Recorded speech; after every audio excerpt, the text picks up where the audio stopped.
Hello everyone, exam medicine channel में आप सभी का स्वागत है। इस वीडियो में बात करेंगे यूपीट्रिपल लेटेस्ट अपडेट को लेकर। कुछ आपके रिज़ल्ट हैं जो कि पेंडिंग में हैं और वो आने वाले हैं, उस पर बात करेंगे। आपकी कुछ परीक्षाएं हैं जो कि आने वाले कुछ मंथ में ही होंगी और आप लोगों ने फॉर्म उस पर फिल किया होगा और इंतज़ार भी कर रहे हैं कि कब आपके एग्ज़ाम होंगे, उस पर बात करेंगे। साथ में ही आप सबको पता होगा जूनियर असिस्टेंट 1262 के डीवी शुरू हो चुकी है 3 अप्रैल से ही। इसमें बात करेंगे कि इसकी कितने लोग डीवी कर रहे हैं, क्योंकि शुरुआती दिनों में एक अंदाज़ा हमें लगने लगता है कि अगर फर्स्ट सेकेंड डे पर कितने अभ्यर्थी हैं जो है डीवी स्किप कर रहे हैं, क्योंकि आपकी डीवी 7 मई तक चलेगी। तो उसी का एक आपको एवरेज लेके चलना है, क्योंकि देखिए डीवी स्किप अभियान कहे या तो हर चैनल के द्वारा आपको पूरा सपोर्ट मिला होगा कि आपकी डीवी स्किप की जाए, लेकिन ये केवल कहा जा सकता है, पर वहाँ पर एक्चुअल में कितना हो रहा है उस पर बात करेंगे। और अगर डीवी स्किप कितनी हो सकती है और उससे फाइनल कट ऑफ पे क्या इफेक्ट आएगा, उस पर भी बात करेंगे। मुख्य सेविका फाइनल रिजल्ट और कट ऑफ क्या होगी, क्योंकि अब आपको पता है सब लोग परेशान हैं अपने रिजल्ट को लेकर।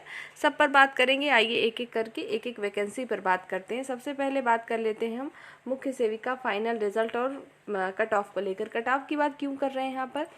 इसलिए क्योंकि जितने भी अभ्यर्थी इसमें हैं वो लोग परेशान हैं अब अपने अंतिम जो है परिणाम को लेकर कि आखिर कट ऑफ क्या होगा। आप कहीं पर भी कोई भी वीडियो जैसे ही देखते हैं तुरंत पूछते हैं कि कट ऑफ क्या होगी, मेरा इतना नंबर है, सेफ़ है या नहीं। ये केवल इसलिए प्रॉब्लम है क्योंकि नॉर्मलाइजेशन आपका हुआ है। नॉर्मलाइजेशन ना होता तो कोई दिक्कत वाली बात ही नहीं थी। नॉर्मलाइजेशन की वजह से ही जितनी भी जो इसमें बहनें हैं सब परेशान हैं। तो उस पर ही बात करेंगे कि आखिर क्या ही दिक्कत है इसमें। देखिए आपकी जो है, आपको भी पता होगा कि जो आईटीआई अनुदेशक का है उसके रिज़ल्ट आने के बाद आपका रिज़ल्ट आना है।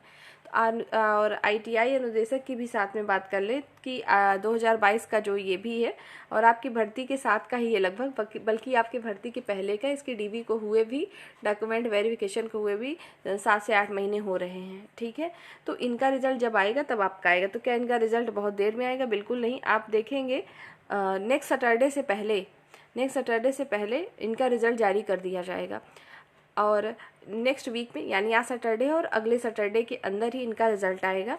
तो आप ये मान के चल सकते हैं कि 15 अप्रैल के पहले आईटीआई का जो है रिज़ल्ट जारी होगा और उसके बाद आपका फाइनल रिज़ल्ट जारी होगा मुख्य सेविका भर्ती का। और वैसे भी आपको पता होगा कि 30 अप्रैल के पहले आयोग के सचिव जो हैं उन्होंने भी कहा है कि वो रिज़ल्ट देंगे।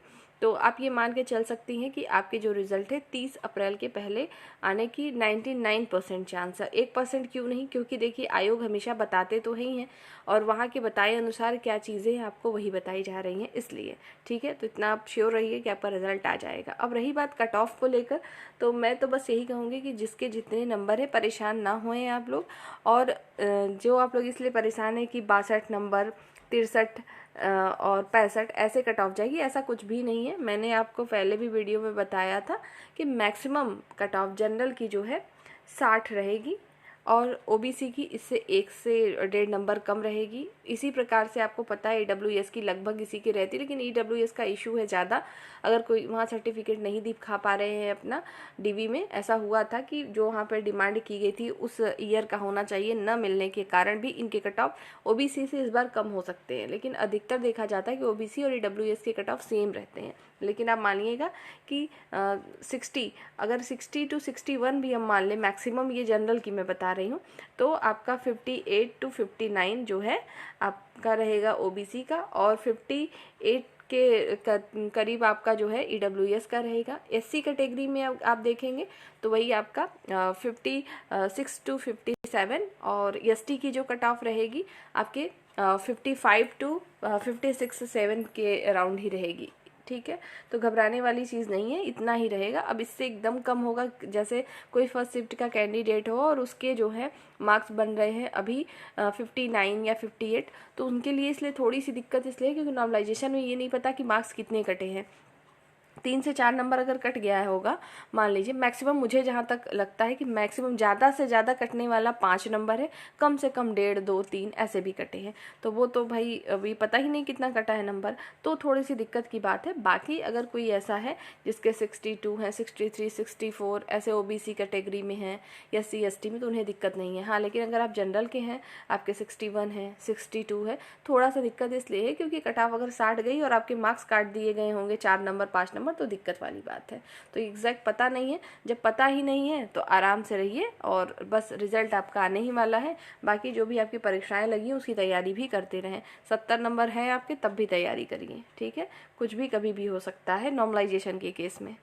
अब आइए बात कर लेते हैं जूनियर असिस्टेंट 1262 DV स्किप के। देखिए, कोई भी जूनियर असिस्टेंट का हो या कोई भी एग्ज़ाम होता है, तो जिनको DV स्किप करनी होती है, यानी उनको वेरिफिकेशन तक नहीं जाना होता, उसके पहले, यानी आपने देखा होगा टाइपिंग में 50% बच्चे ही केवल टाइपिंग दिए, क्योंकि उनको पता था उनको देना ही नहीं है, छोड़ दिया। और DV के मामले में रेयर में कुछ ऐसे होते हैं, जैसे इसमें 15 से 20 या 50 लोग मैक्सिमम मैं बता रही हूँ होंगे, जो कि ऑलरेडी जॉब पर होंगे और वो कुछ ऐसी जगह पर होंगे जो वाकई उनको ज़रूरत होगी कि नहीं, वो सही नहीं है, जैसे बहुत दूर होगा या उससे ग्रेड पे कम होगा या प्राइवेट सेक्टर में होंगे, तो ही वो लोग DV कराएंगे। लेकिन स्किप करने के मामले में मैं बता दूं कि मान के चलिए 7 से 8% पूरा एवरेज लेके चलिएगा, जब तक आपका DV चलेगा 7 से 8% ही DV स्किप होती है हर एक एग्ज़ाम में, इससे ज़्यादा नहीं होती। तो उसके से DV से आपके कट ऑफ पर क्या इफेक्ट पड़ता है? DV चूँकि इतनी ज़्यादा स्किप नहीं की जाती, इसलिए कट ऑफ फाइनल वही रहेगा जो हमने आपको बता रखी है कि जिनके भी मार्क्स, जैसे आपका 49, मैं एक जनरल OBC को लेके चल रही हूँ, बाकी कैटेगरी 1-2 नंबर कम करेंगे। मैंने पहले भी बताया कि अगर आपके जैसे आपका आया था रिटेन एग्ज़ाम के लिए, आपने क्वालिफाई किया था 49 लगभग, मान लीजिए आपका था, आपने जो है टाइपिंग दी थी, अब उससे आप 6 से 7 नंबर अगर ऊपर है नंबर आपका, अगर आपका इतना बन रहा है तो आप फाइनल ज़रूर हो जाएगा आपका, ठीक है। ये जनरल के लिए है, तो OBC का 1-2 नंबर कम ही होगा, ठीक है। मैक्सिमम जो बढ़ता है नंबर, अभी आने वाली जितनी भी परीक्षाएं में, लेखपाल में देखे होंगे 7 नंबर को बढ़ाया गया था फाइनल मेरिट, ठीक है। तो उसी हिसाब से अगर आप बढ़ा के देखें 6 से 7 नंबर, तो 49 है तो वही आपका मान लीजिए 56, 57 जनरल में आपका फाइनल हो जाएगा। तो OBC में उससे भी कम। कुछ अभ्यर्थी हैं जिनका 60 है, 60 से ऊपर है, 65 है या 66 है, वो लोग भी पूछते हैं कि मैम क्या मेरा फाइनल होगा। मैंने पहले ही बताया कि 60 के ऊपर अगर जनरल का कैंडिडेट है तो वो अपने आप को बिल्कुल सेफ समझे, आपका फाइनल ज़रूर हो जाएगा, बस आपका डॉक्यूमेंट में कोई दिक्कत ना हो, ठीक है। तो इसके लिए बिल्कुल निश्चिंत रहें। ये चीज़ आपको समझ में आ गई होगी। अब बात करेंगे हम जूनियर असिस्टेंट 5512 जो आपके पोस्ट है, उसका परीक्षा कब होगी, क्योंकि यही एक बड़ी परीक्षा है जिसमें जो है ज़्यादा अभ्यर्थी हैं और इसकी परीक्षा ही बाकी है। और ऐसा होता कि इसमें भी सिर्फ सिंगल एग्ज़ाम हो, मतलब एक ही शिफ्ट में एग्ज़ाम हो जाए तो बेहतर, नॉर्मलाइजेशन की बात ही ना हो तो बेहतर होती। पर ये अगर पहले ही हुआ तो ठीक है, नहीं तो बाद में अगर एग्ज़ाम हो गया तो कोई कुछ कर नहीं पाएगा, ठीक है।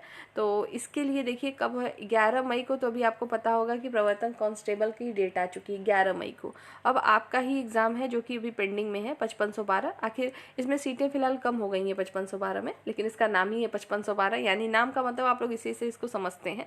तो इसकी जो भी जब भी अब आप आएगी, आपका 11 मई तक तो रिजर्व है डेट, उस समय तो एग्ज़ाम नहीं होगा, ये तो तय हुआ।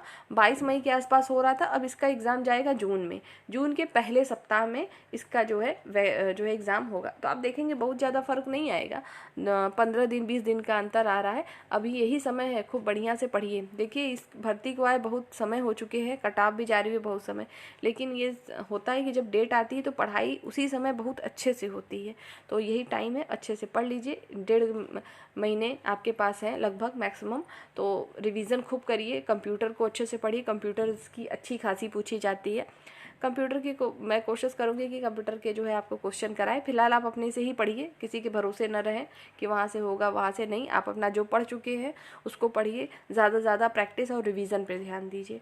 तो यही सारी लेटेस्ट अपडेट थे आपको UPSSC की तरफ से, जो कि अभी आने वाले इस महीने में, मतलब कह सकते हैं अप्रैल मई के अंदर ये सब देखने को आपको मिलेंगे, ठीक है। तो उसी के बारे में मैंने बताया। बाकी लगातार UPSSC की तरफ से नोटिस जारी होते रहते हैं, कभी किसी इंटरव्यू को लेके 2015 की जो भर्तियां हैं या कुछ ऐसा, तो उनके लिए मैं जो भी नोटिस आती है उसको टेलीग्राम पे शेयर कर देती हूँ। मुझे नहीं लगता उसके लिए अलग से एक वीडियो बनानी चाहिए।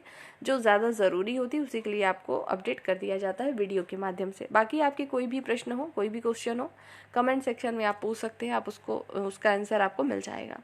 तो अपना ध्यान रखें, तैयारी भी करते रहें साथ में। नेक्स्ट वीडियो में जल्द मिलेंगे। जय हिंद।